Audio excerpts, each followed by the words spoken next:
खालिस्तानी आतंकवादी ने मुख्यमंत्री पुष्कर सिंह धामी को कॉल पर दी धमकी। पुलिस की बड़ी ट्रांसफर ने डीजीपी के एसटीएफ को दिए जांच के आदेश।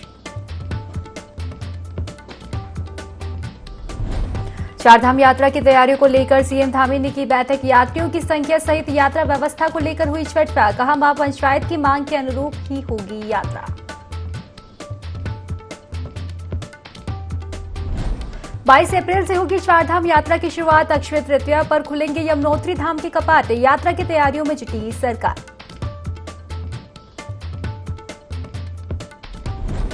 नशे के खिलाफ काशीपुर पुलिस की बड़ी कार्यवाही। नशीले इंजेक्शनों की खेप के साथ 2 गिरफ्तार युवाओं को बनाते थे निशाना। नमस्कार, बहुत बहुत स्वागत है आपका देवभूमि लाइव में और मैं हूं आपके साथ खुशी व्यास। तो चलिए रुक कर लेते हैं आज की खास खबरों की ओर। चारधाम यात्रा को लेकर मुख्यमंत्री पुष्कर सिंह धामी ने अधिकारियों के साथ बैठक ली, जिसमें उन्होंने अधिकारियों को काफी अहम दिशा निर्देश दिए। यात्रियों को इस यात्रा में किसी तरह की कोई परेशानी नहीं होना चाहिए। वहीं सीएम ने बताया कि चारधाम यात्रा की तैयारियां हमने बहुत पहले शुरू कर दी थी। महापंचायत के लोगों की सोच के अनुरूप ही यात्रा जो है आयोजित की जाएगी।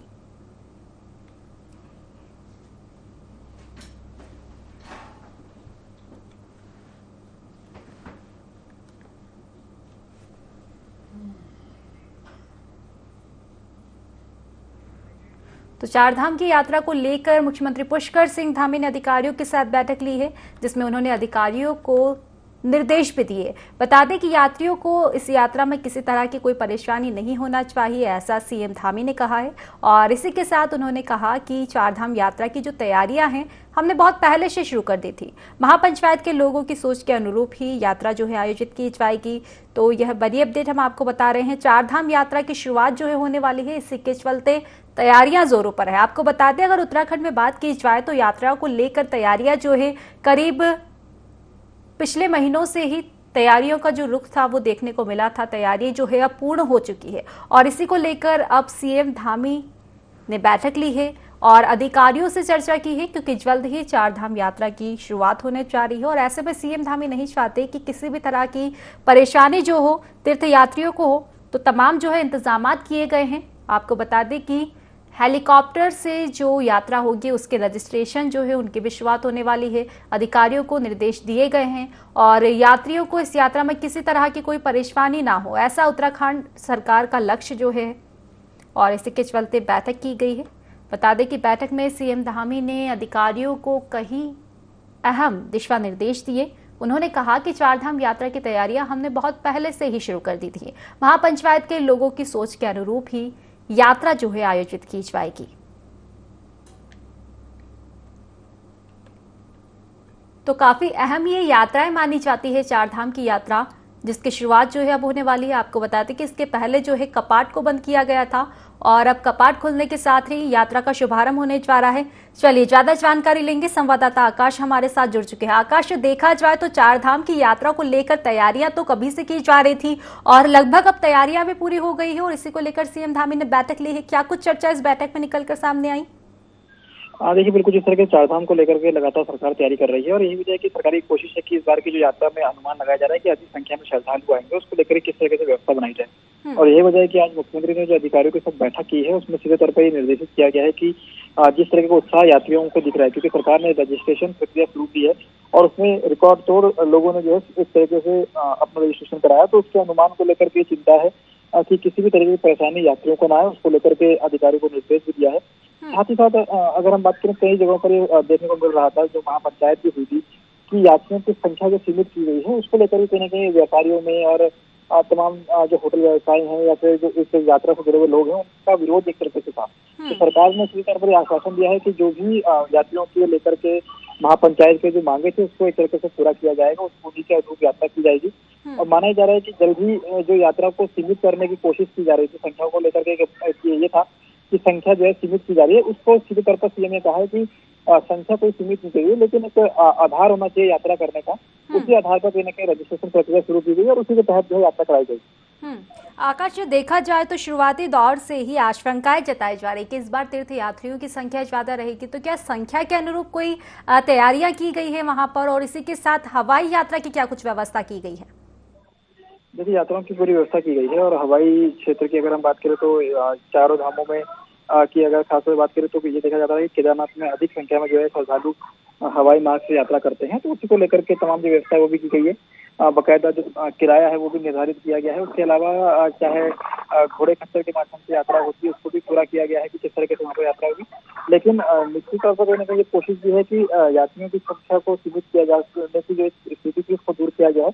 रजिस्ट्रेशन के आधार पर क्योंकि अगर हम बात करें, हमने 2013 की आपदा देखी किस तरह से वहाँ पर आपदा आई थी, उसके बाद कहीं ना कहीं कई क्षतियां जो हुई थी तो उसमें लोगों की जो है नहीं मिल पाए थे। तो ऐसी स्थिति में सरकारी कोशिश है कि जब लोगों का रजिस्ट्रेशन रहेगा तो उसके आधार पर कहीं ना कहीं यात्राओं की संख्या रहेगी और उसी आधार पर कहीं ना कहीं जब यात्रा चलेगी तो सही बात है कहीं ना कहीं लोगों के लिए व्यवस्था और तमाम जो इस तरीके से सुविधाएं। कहा जा सकता है कि अब यात्राओं का शुभारंभ हो रहा है, इसी के साथ तैयारियां भी पूरी कर ली गई है। फिलहाल बहुत बहुत शुक्रिया तमाम जानकारी साझा करने के लिए आकाश।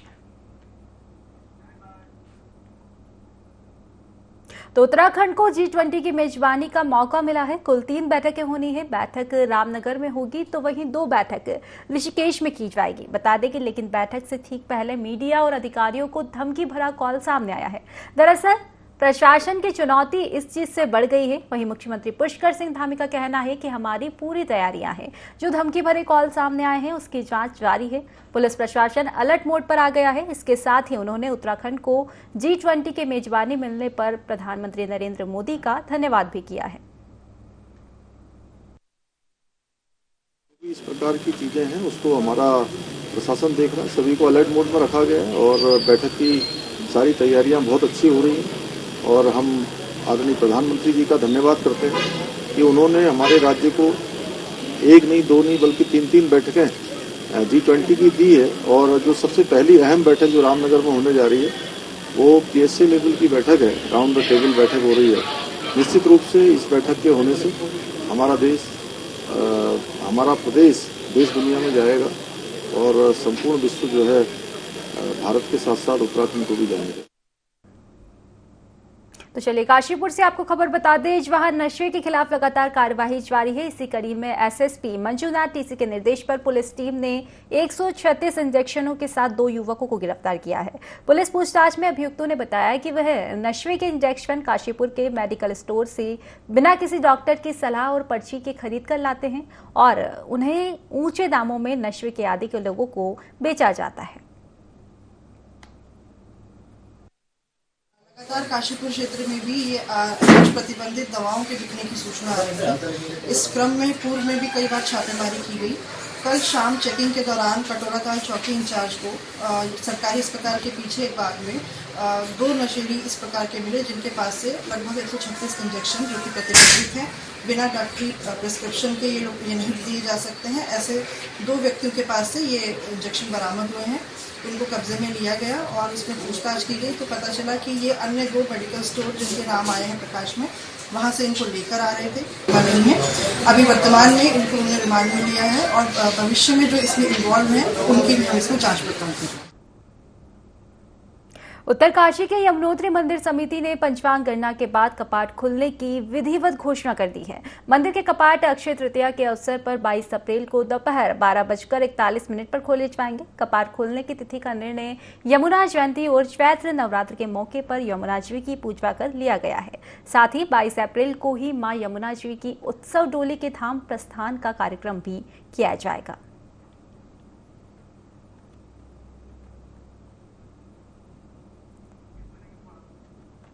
तो यमुनोत्री धाम के कपाट जो है खुलने की तिथि जो रहेगी उसका भी ऐलान कर दिया गया है। बता दें कि नवरात्रि के पावन मौके पर इसका ऐलान किया गया है और इसी के चलते आपको बता दें कि मंदिर के कपाट अक्षय तृतीया के अवसर पर 22 अप्रैल को दोपहर 12:41 पर खोले जाएंगे। कपाट खोलने की तिथि का निर्णय यमुना जयंती और चैत्र नवरात्र के मौके पर यमुना जी की पूजा कर लिया गया है। साथ ही आपको बता दें कि मां यमुना जी की उत्सव डोली के धाम प्रस्थान का कार्यक्रम भी इस दौरान किया जाएगा। तो काफी उत्साह अब तीर्थ यात्रियों में है क्योंकि काफी समय से इंतजार किया जा रहा था कि कब कपाट खोले जाएंगे और दर्शन जो है दर्शनार्थी करेंगे। तो यमुनोत्री धाम के कपाट जो है अब खोले जाएंगे। 22 अप्रैल को कपाट जो है मंदिर के खोले जाएंगे। देखा जाए तो अभी से ही सारी तैयारियां भक्तों ने भी कर ली है दर्शन करने के लिए। और इसी के साथ अगर दूसरी ओर हम प्रशासन की बात करें तो प्रशासन की भी पूरी तैयारियां हैं। सीएम धामी ने भी आज इसको लेकर बैठक की है। तो लगभग पूरी तैयारियां जो है कर ली गई है ताकि किसी भी तरह की परेशानी दर्शनार्थी को ना हो।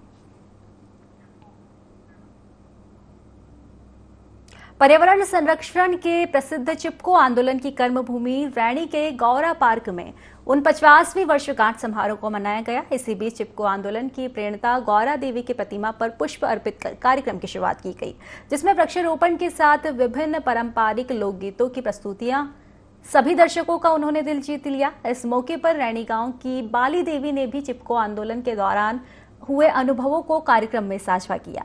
बता दें कि ऋषि गंगा घाटी के जंगलों में हरे पेड़ों को कटने से बचवाने के लिए गौरा देवी की अगुवाई में महिलाओं ने पेड़ पर चिपक कर पेड़ों को काटने से बचवाया था। इसी पर्यावरण संरक्षण अभियान को चिपको आंदोलन का नाम मिला है, जिसकी 49वीं वर्षगांठ थी।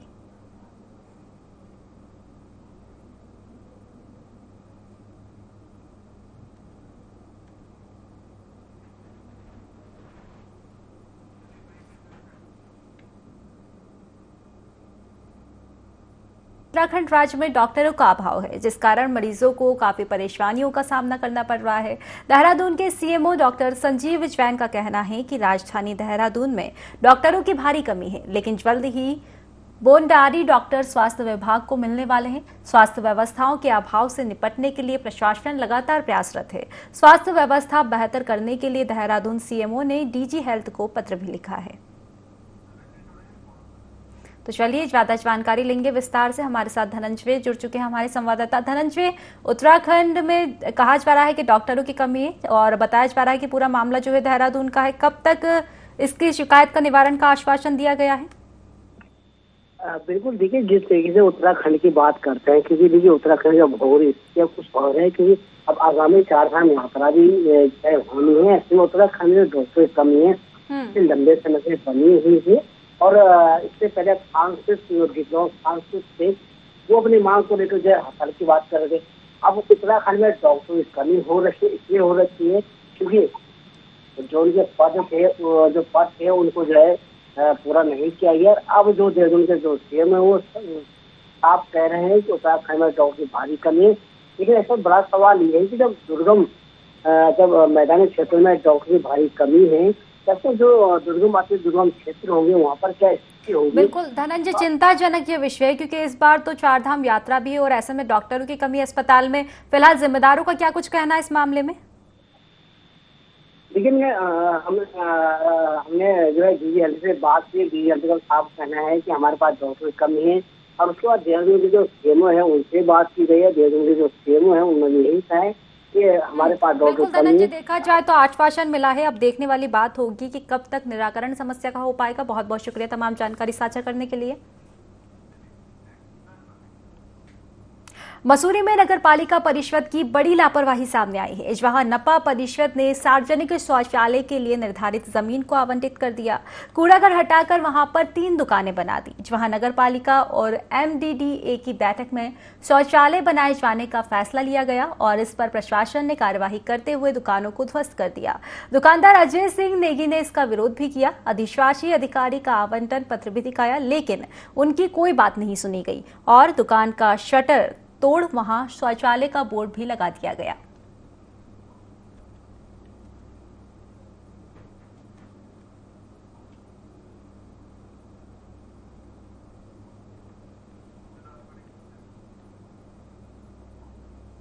लक्सर नगर के चंदन पैलेस नामक एक निजी बैंकेट हॉल में प्रदेश सरकार के कार्यकाल के 1 साल पूरा होने पर बहुउद्देशीय शिविर लगाया गया। शिविर में खानपुर विधानसभा क्षेत्र के विधायक उमेश शर्मा सहित क्षेत्र के उप जिला मजिस्ट्रेट गोपाल राम बिनवाल और तहसीलदार चंद्रशेखर वशिष्ठ के अलावा कई प्रशासनिक अधिकारी और जनप्रतिनिधि मौजूद रहे। तो वहीं इस बहुउद्देशीय शिविर के दौरान राजस्व विभाग समेत कृषि विभाग, सर्ग विकास समिति, उत्तराखंड पेयजल निगम, जिला समाज कल्याण विभाग के कई चैम्बर स्थापित किए गए, जिसमें क्षेत्रवासियों को राज्य सरकार की चलाई जा रही योजनाओं के बारे में अपने उत्पादों सहित आवश्यक जानकारियां बारीकी के साथ दी गई।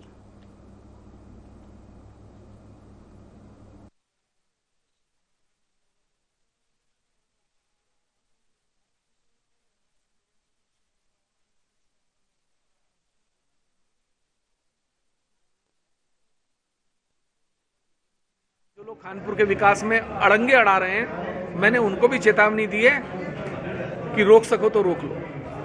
कानपुर का विकास तो होके रहेगा। कानपुर की जनता ने तय कर लिया है कि 20 साल में जो इस कानपुर विधानसभा का शोषण हुआ है वो अब आगे होगा नहीं। विकास हो रहा है, ये सबको पता है। सड़कों में काम हो रहे हैं, ये सबको पता है।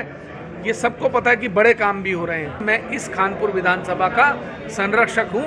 लोग मुझे अपना संरक्षक मानते हैं, तो मेरी जिम्मेदारी है कि मैं ईमानदारी से क्षेत्र के लोगों के लिए काम करूँ। कांग्रेस के पूर्व अध्यक्ष राहुल गांधी की संसद सदस्यता निरस्त किए जाने के विरोध में कांग्रेस कार्यकर्ताओं ने सत्याग्रह किया। यह सत्याग्रह जिला कांग्रेस कमेटी ने किया। उत्तरकाशी में देव सुमन की प्रतिमा के समक्ष कांग्रेस के कार्यकर्ता और नेता एकत्रित हुए और सत्याग्रह के साथ ही चारधाम यात्रा में पंजीकरण के खिलाफ भाजपा सरकार का पुतला भी फूका, जिसमें रेस्टोरेंट व्यवसायियों ने समर्थन दिया।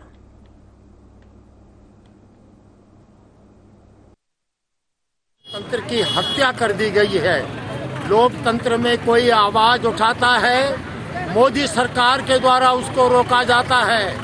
आज आपने देखा अडानी वाले मामले में जब हमारे आदरणीय राहुल गांधी जी ने संसद में सवाल उठाया तो आज उनकी सदस्यता संसद से उनके बाहर कर दी गई है।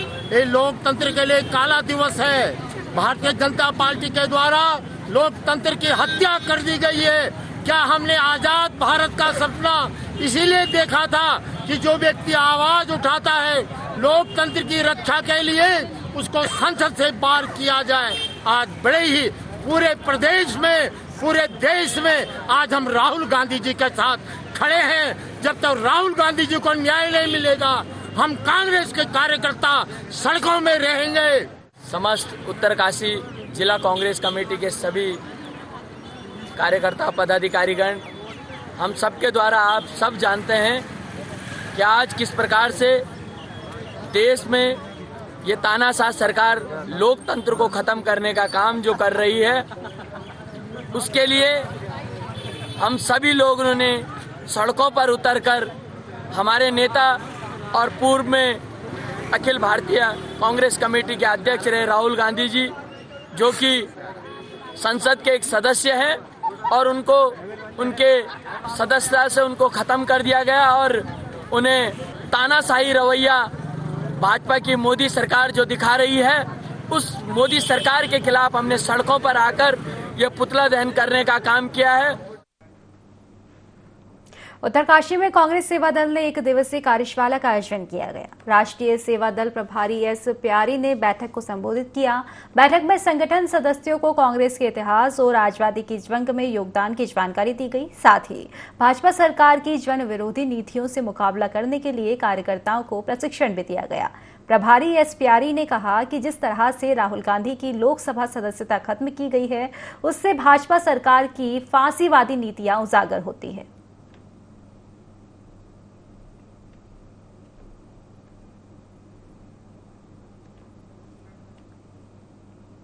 चिपको आंदोलन की 49वीं वर्षगांठ के अवसर पर धौली गंगा घाट के तपोवन में फ्यूली कैथिक का आयोजन किया गया, जिसमें समाज में सकारात्मक संदेश के साथ प्रेरणा देने वाली महिलाओं का सम्मान हुआ। महिला विकास, सशक्तिकरण, आजीविका सुधार सहित महिला अधिकारियों के साथ क्षेत्र में सामाजिक सेवा के लिए उत्कृष्ट कार्य करने वाली संस्था सेवा इंटरनेशनल उत्तराखंड की ओर से आयोजन किया गया। कार्यक्रम में दर्जनों गांव की महिलाओं ने मनमोहक प्रस्तुतियां भी दी। तो चिपको आंदोलन की 49वीं जो वर्षगांठ है काफी धूमधाम से मनाई गई। तस्वीरें हम आपको तपोवन से बता रहे हैं, जहां पर अलग अलग प्रस्तुतियां दी गई, जिससे जो ग्रामीण हैं उनका भी मन जो है इन प्रस्तुतियों ने मोह लिया। तो कार्यक्रमों में दर्जनों गांव की महिलाओं ने मनमोहक प्रस्तुतियां प्रस्तुत की है, आप देख सकते हैं टीवी स्क्रीन पर।